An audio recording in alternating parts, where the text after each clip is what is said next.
All right, what's up guys? My name is Zach and today I am driving a 2001 Subaru Forester. Up front is a 2.5 liter flat 4 and down below is a 5-speed manual transmission. Now I'm super excited to be driving this here Subaru Forester for a couple of different reasons. First of all, I've wanted a Forester as long as I've been into cars. I think that they're so cool, so capable, and I think honestly this here first generation looks really, really good. But the second reason is because not only I love Subarus, but you guys love Subarus, and so I'm excited to bring you guys a car that you actually care about. So let's get back to that 2.5 liter flat 4 under the hood. It's an EJ25 engine, and I'll put the horsepower and torque from the factory up on the screen. Doesn't make a lot. This is not a fast car. However, with the manual transmission, it's a decently responsive car. And although we're talking about the engine, the steering is rather tight as well. Now, I've driven this flat 4 in a couple of different vehicles, and I've always said the same thing about them. It's not a rocket ship engine, but it does the job, and it's very iconic Subaru. It's a flat 4. Subaru has used flat 4s since the late 70s at least, so they know their way around a flat engine. And basically what that means is that instead of the pistons going up and down, they go out to the sides. Keeps the center of gravity lower, and in a top-heavy wagon, it's kind of important sometimes. Like I said, paired to it, 5-speed manual transmission actually feels really, really good. The owner, Tom, recently did shifter bushings, so I'm sure that helps out on this 130,000 mile car. But overall, I really like the feeling of it. Really nice and easy to engage. The clutch is nice and light, and it's a pleasurable manual experience. Last but not least, this here Forester is all-wheel drive.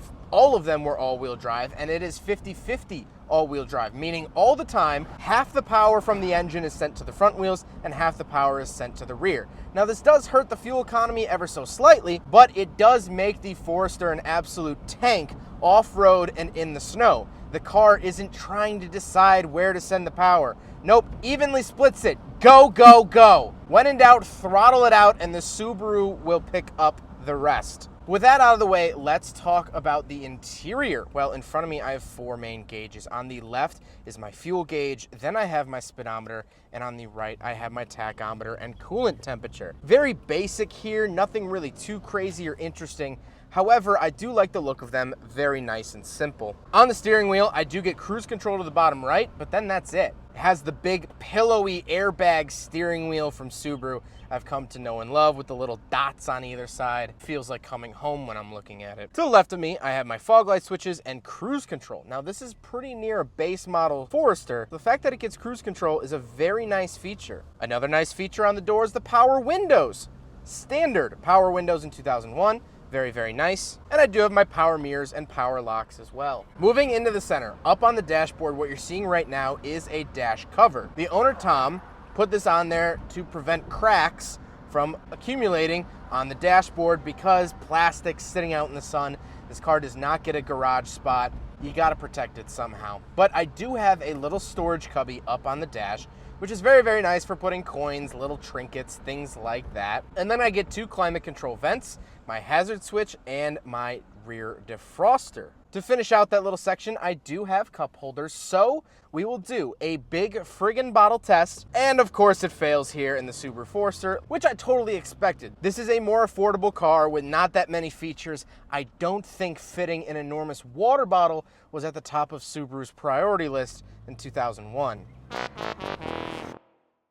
Then we have the climate controls themselves. Again, pretty basic here. It's pretty much what I expect from Subaru. And I do have fan speed, where to send it, recirculating, things of that nature. Then I do have an aftermarket radio because every radio from the early 2000s was pretty much garbage, and the owner, Tom, is very much into music, which you'll notice in a little bit here. And so the stock Subaru radio can't equalize and control your music as well as a new one can. Then we have a 12-volt outlet and some more added on switches and things for the subwoofer that we'll get to in the trunk. Then we get to the shifter itself. This is a very, very basic shifter. It's just pretty much cast rubber up at the top. Very, very basic. However, I like the look of it, clean and simple.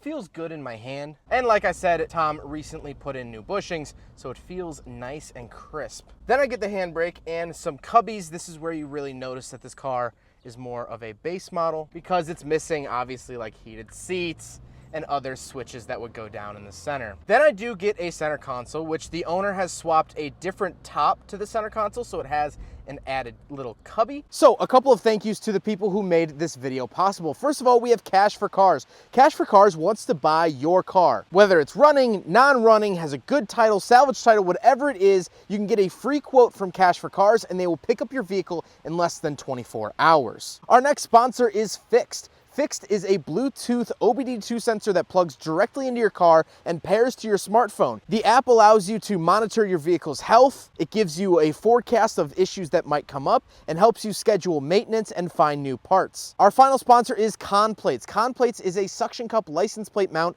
for the front of your vehicle if you don't want to drill one into your bumper. All three of our fantastic sponsors can be found in the description below, as well as videos explaining them further if you'd like more information, but let's get on with the review. And then we got to talk about the seats. The seats look very basic, and they are very basic. However, I think that they look nice and presentable, and honestly, for 130,000 miles, it's not bad. These seats have held up really, really well.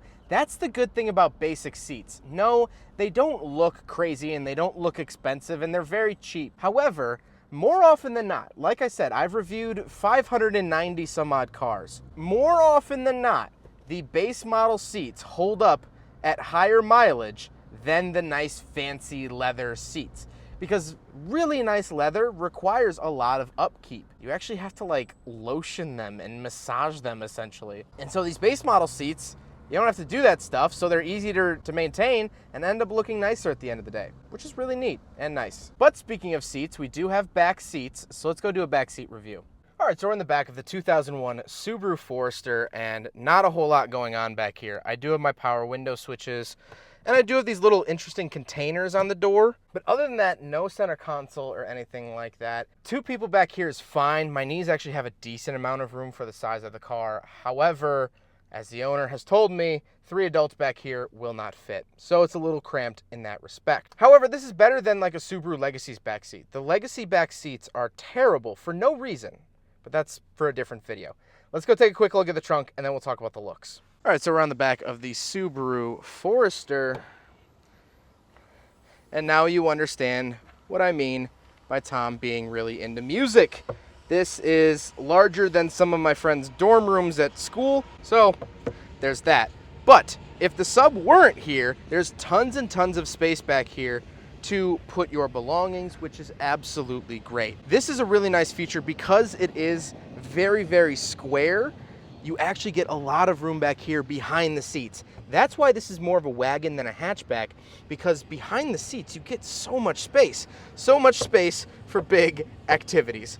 But really, really cool, and I love that feature of the Forester. You're gonna be able to fit all of your hiking gear, everything you want, you're gonna be able to fit in here, which is awesome. Now we have to talk about the looks, and like I said, I love the look of the Subaru Forester. This first generation Subaru Forester here, I absolutely love the look of. I think it just looks so cute and boxy and fun, and it's like a golden retriever. It's just ready for anything. However, if you're not into the boxy style, this car might not be for you. But now let's get to my final thoughts on this here Subaru Forester. Well, like I said, I wanted one of these growing up. It was between this or a first generation Mazda RX-7, and I chose the latter. And for me personally, I think that was a smart decision because it helped start my YouTube channel. But had I bought one of these Subaru Foresters, I think there would have been a little bit more adventure in my life, at least outdoorsy adventure.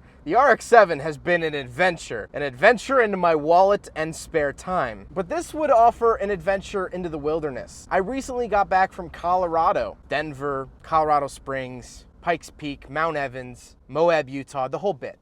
And all I saw out there were these little Subarus. They were going on adventures 20 years after they were released. They were still going on adventures, still having fun, still getting their drivers where they want to go. And that's what I love about these little Subarus. This here Subaru Forester is not exciting. It's not an exciting car, but the places it takes you and the experiences it allows you to have, that's the exciting part.